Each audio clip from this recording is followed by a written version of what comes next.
ఒక పెద్ద అడవిలో నది ఒడ్డున ఉన్న అత్తి చెట్టుపై ఒక తెలివైన కోతి నివసించేది. ఆ అత్తి చెట్టులో పండ్లు సంవత్సరం పొడవునా పుష్కలంగా ఉండేవి. కోతి రోజు ఆ పండ్లను తింటూ ఆనందంగా జీవించేది. అదే అడవిలో ఒక కాకి కూడా ఉండేది. అది చాలా చురుకైనదైనా కొంచెం మోసపూరితమైన స్వభావం కలది. ఒకరోజు కాకి ఎగురుతూ అత్తి చెట్టుకు వచ్చింది. చెట్టుపై పండ్లు తింటున్న కోతిని చూసి, అయ్యో, ఇంత మంచి ఆహారం ఈ కోతికే దొరుకుతుందే అని అసూయపడింది.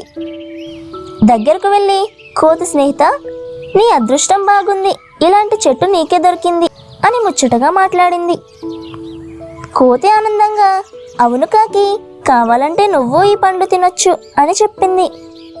కాకి లోపల మాత్రం ఈ కోతి చాలా అమాయకం, దీన్ని మోసం చేయాలి అని అనుకుంది.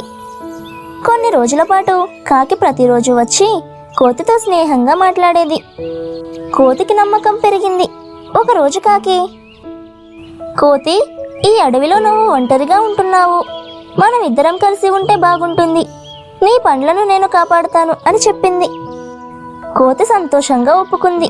కానీ కాకి పండ్లు తినడమే కాకుండా కొన్ని పండ్లను దాచుకోవడం మొదలుపెట్టింది. కోతికి ఇది నచ్చలేదు.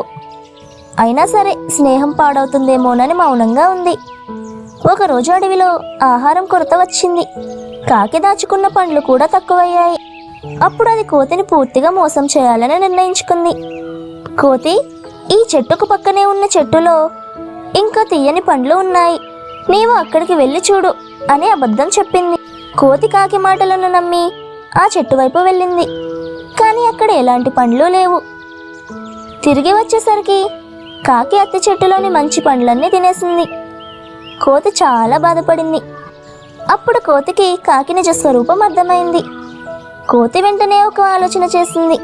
మరుసటి రోజు కాకిని పిలిచి, కాకి, నువ్వు చాలా తెలివైన వాడివి, నది అవతల ఉన్న చెట్టులో బంగారు పండ్లు పండాయి, వాటిని తెచ్చుకుందాం అని చెప్పింది.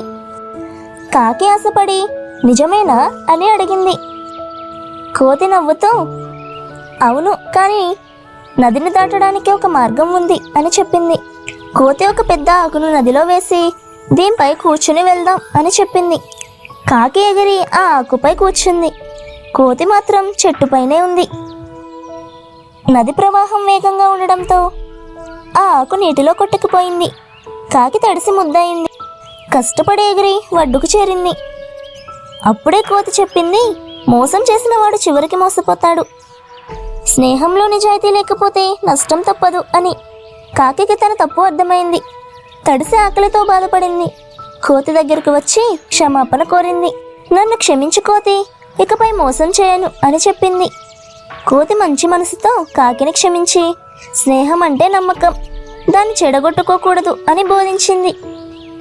ఆ రోజు నుంచి కాకి నిజాయితీగా జీవించడం ప్రారంభించింది. కోతి కూడా జాగ్రత్తగా ఉండడం నేర్చుకుంది. ఈ అడవిలో ఈ కథ అందరికీ పాఠంగా మారింది. ఈ కథలో నీతి ఏంటంటే, మోసం చేసి లాభపడాలనుకునేవాడు చివరికి నష్టపోతాడు. నిజాయితీ నమ్మకం ఉన్న స్నేహమే నిలుస్తుంది.